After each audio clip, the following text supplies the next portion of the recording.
All right, listen, I implore you guys not to celebrate this news by taking off your shirts and leaving in the middle of this show, okay?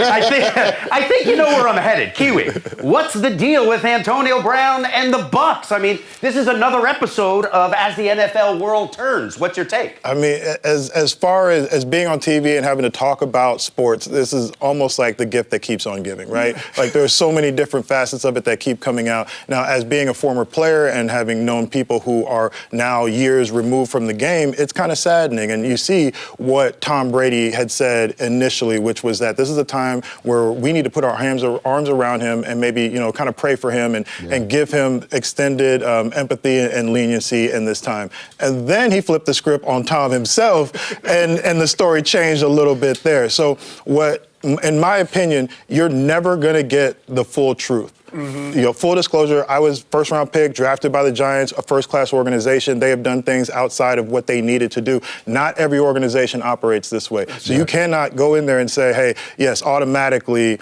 we believe that they knew or they didn't know about his injury. But I can say personally, like I have an ankle injury from that first Super Bowl that I'm still dealing with. I'm on surgery number 5. And you can go out there and you can do jumping jacks in the end zone, but you can't plant and change direction and do what you need to do. And the doctor he saw that he quoted, Dr. O'Malley, that was one of the doctors that I saw at HSS, and I do know that he is one of the best doctors in the country, especially when it comes to orthopedics and to that joint specifically. So it sounds legit. It sounds like he's saying the right things. There very well possibly could have been a significant issue going into this game, but he wanted to go out there and he wanted to play, and then the circumstances were such that in the heat of the game, in the heat of the fire, coaches, and I'll say this, coaches don't always have in their mind who's actually hurt and who's not when they get to the sidelines. They might talk about it during the course of the week, but when you get to the sidelines, all they want to know is hey, who's up? Who's in this personnel grouping? Can you get on the field or not? And for him to say no, Bruce Arians may have been caught in a situation where he was just fed up because that's his reputation. Yeah. Let's be honest, right? We're talking about, AB here, Antonio Brown, most prolific, but also in the last few years, because this is an issue that has been prevalent over the last 3 years. A lot of people are now starting to point to the hit that he took from Vontaze Burfict years ago in Cincinnati game, and where you start seeing really erratic behavior.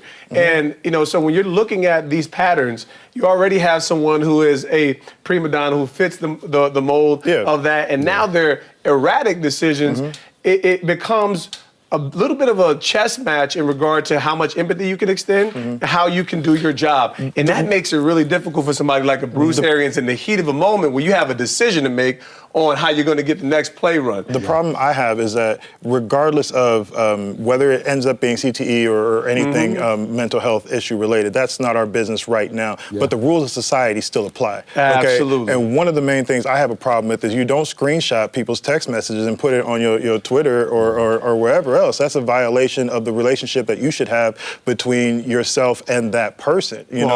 So it's become an interesting dynamic because what we're now seeing is the humanity of the athlete, because they're doing things that the general population is doing on every day, where certain privileges or certain norms of society, they don't really apply to us in light of the maturity that's certain. I have a little term that I call civil savage, where you have to be civil and you also have to be savage. You got to be able to put on both hats, and it's really meticulous. People don't get that. They don't understand that. Like, people have told me for my entire life, people have said, you're such a different person on the field. I'm like, yeah, on the field in between those lines, people are coming to take your head off, like at all times. And so you learn at a young age to turn a switch. Somebody touches you on the field, you turn around, you hit them. That's what I was taught at a young age, and you don't ask any more questions. I think I'll keep it short on AB. I think it's a communication thing. Even back to the chef, the cook, he doesn't communicate very well. If he couldn't go, and it was a big deal, communicate that to people, get that to BA, and then you could deal with it during the game, just like you were saying with communication. For the game,